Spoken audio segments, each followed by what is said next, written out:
There are approximately 920,000 specific words and terms included in this, and your average large thesaurus has somewhere in the neighborhood of 150,000 words.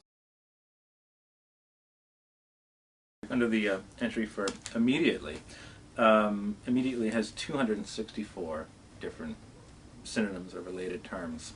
And these range from the very first words that we know of in Old English to words that are existing in the present day. One of the things that's also kind of lovely about this is the way in which it's organized. The entries immediately, preceding immediately, pun intended, you find entries for simultaneously, simultaneous, chronologically. Right after these, you find entries for words having to do with the present, words having to do with the past, words having to do with the future. So you can see all the related concepts to the word that you're looking up in a way that's very, very difficult to do, perhaps, in some other work. I find it incredibly enjoyable that they don't just give synonyms. They don't just give words that are similar.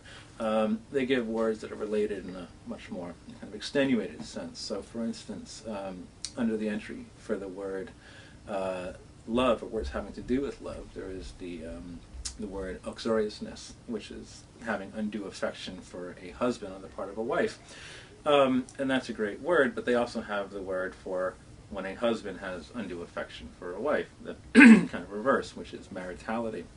And I think it's very rare that you find words which are kind of the flip versions of each other, but in the same entry like that.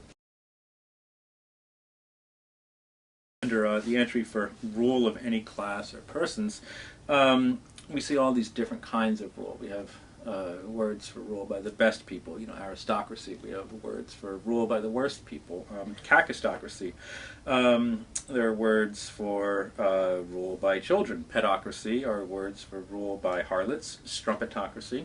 There are words for rule by the poor. Patocracy. And there are words for rule by the rich. Timocracy, plutocracy. There are words for rule by Whigs, Whigarcy, which I don't know if that comes up so much. And there are, I think, about 35 or 36 different kinds of rule all described here. So they're not synonyms, but they are related.